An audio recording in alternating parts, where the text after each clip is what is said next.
kembali lagi di acara Hermina Podcast dengan saya Arta Martika. Kali ini kita akan membahas bagaimana caranya mengelola emosi yang tepat. Biasanya banyak orang yang emosinya lebih sensitif, emosi yang meledak-ledak, dan apalagi saat ini ada istilah senggol bacok.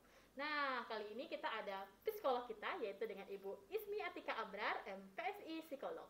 Bagaimana Ibu tentang emosi nih, kita akan membahas gimana tipsnya mengelola emosi gitu, Bu. Sebelumnya kita pahami dulu konsep tentang emosi itu sendiri ya. Oke, berarti kita harus tahu dasar emosi itu apa gitu ya, Bu Betul. ya. Nah, emosi itu sendiri kan ada emosi positif dan negatif ya. Ada mungkin emosi senang, sedih, terus ada kecewa, jijik dan lain-lain gitu.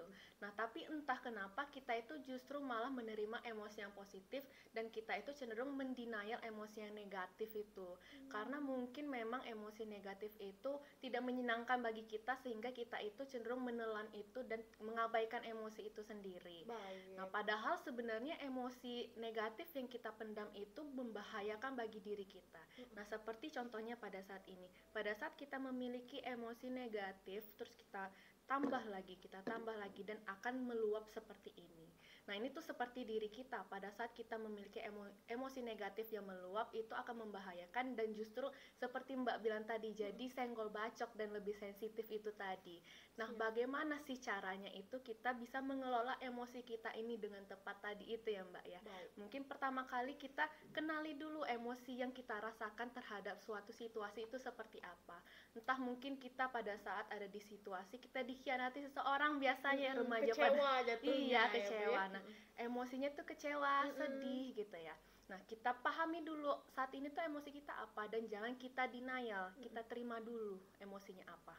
Setelah itu kita lihat lagi kira-kira dari emosi ini itu kita tuh memiliki pikiran apa. Kita pada saat dikhianati kita memiliki emosi sedih dan kecewa dan kita memiliki pikiran seperti tidak dihargai atau tidak berharga. Nah, setelah kita memahami emosinya apa, terus pikirannya apa, jadi kita juga lebih mengenali diri kita sendiri pada saat dihadapkan situasi tertentu.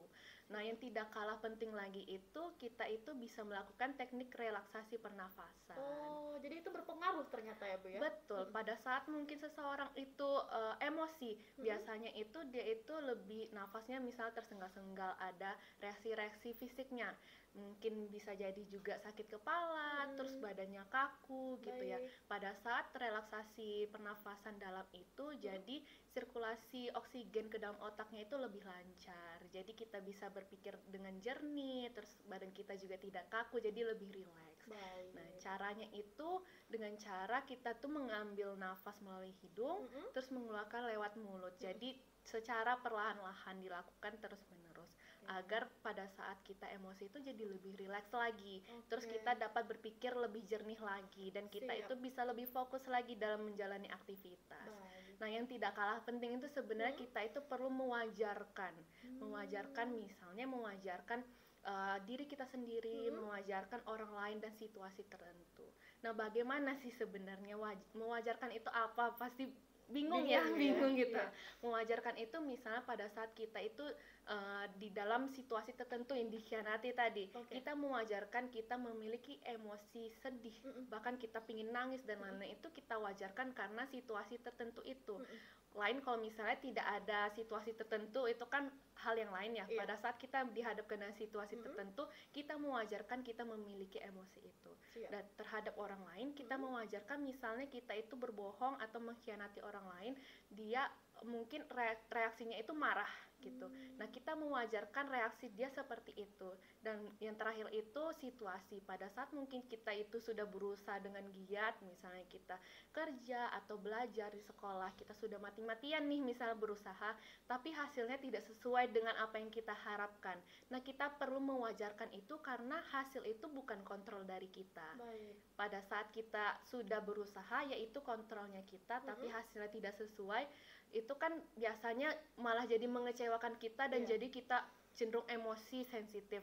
Nah, pada saat kita mewajarkan itu terjadi, kita lebih tenang, kita lebih bisa berdamai dengan situasi itu. Nah, itu sih yang terpenting sebenarnya. Berarti kita juga harus jadi orang yang lapang dada gitu. Betul ya, Bu ya. sekali. Oke, nah kalau tadi tadi saya ambil kesimpulan ya dari yang Ibu jelaskan tadi, itu ada 3 mungkin triknya ya Bu ya. Yang pertama untuk memahami apa itu emosi kita atau masalahnya. Kemudian yang kedua teknik relaksasinya biar kita lebih tenang. Yang ketiga yaitu mewajarkan sesuatu yang bisa mengkontrol emosi kita.